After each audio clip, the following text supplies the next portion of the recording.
10 passos para produzir a compostagem em sacos de nylon. O primeiro passo, determine os componentes.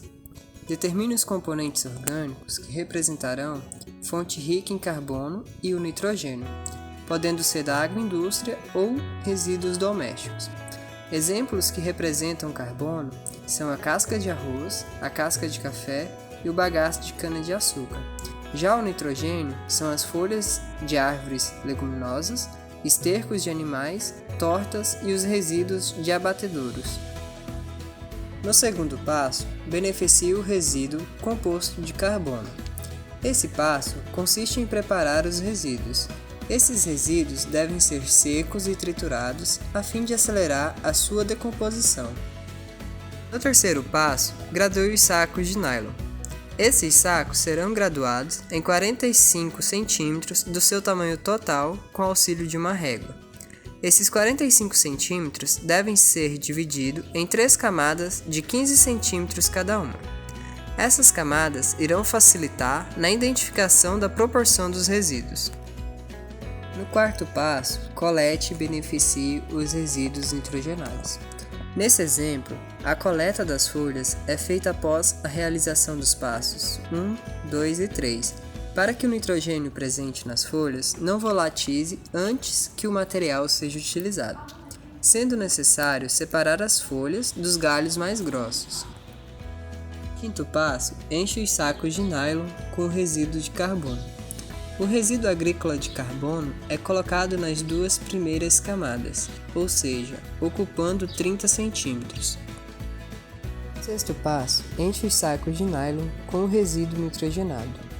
A última camada de 15 cm deve ser com os resíduos de nitrogênio, no caso, as folhas nitrogenadas. Elas são colocadas por último para que não ocorra a compactação das folhas e cause uma desproporção entre os resíduos, sempre considerando a relação de carbono e nitrogênio de 2 para 1. No sétimo passo, revolva os sacos de nylon. Após o preenchimento dos sacos de nylon com os resíduos, revolva-os para homogeneizar os resíduos. Este procedimento é necessário ser realizado no intervalo de 3 dias para que todo o material possa entrar em contato com os micro-organismos e serem decompostos. Quanto mais misturados, melhor será a compostagem. No passo 8, mantenha o resíduo úmido. Faça rega nos sacos de nylon pelo menos um intervalo de 3 dias ou quando perceber que o material estiver seco. Manter a umidade dos resíduos, principalmente nos primeiros 30 dias, irá proporcionar condições ideais para a atividade microbiana, assim acelerando o processo de degradação dos resíduos. No passo 9, acompanhe a temperatura. Deve-se acompanhar a temperatura diariamente no mesmo horário, com um termômetro digital ou com uma barra de ferro que deverá ser fixada no interior dos sacos de nylon. O processo da compostagem é dividido em 3 fases. A primeira é a fase do aquecimento. Nos primeiros 30 dias, a temperatura pode chegar até 80 graus Celsius, partindo do princípio de que quanto maior a atividade microbiana, maior será a temperatura da compostagem. Nesta temperatura, ocorre a descontaminação biológica dos resíduos. Já na segunda fase, é a fase da estabilização. A partir do 30º dia de compostagem, a temperatura tende a diminuir, o que indica que a atividade microbiana está diminuindo e, consequentemente, ocorrerá a umificação dos resíduos.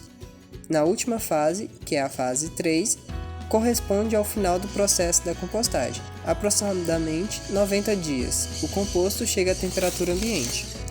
Fique ligado, a temperatura é indicadora de estabilização da compostagem, porque quanto maior a atividade microbiana, maior será a temperatura do composto. O 10º passo são as aplicações da compostagem.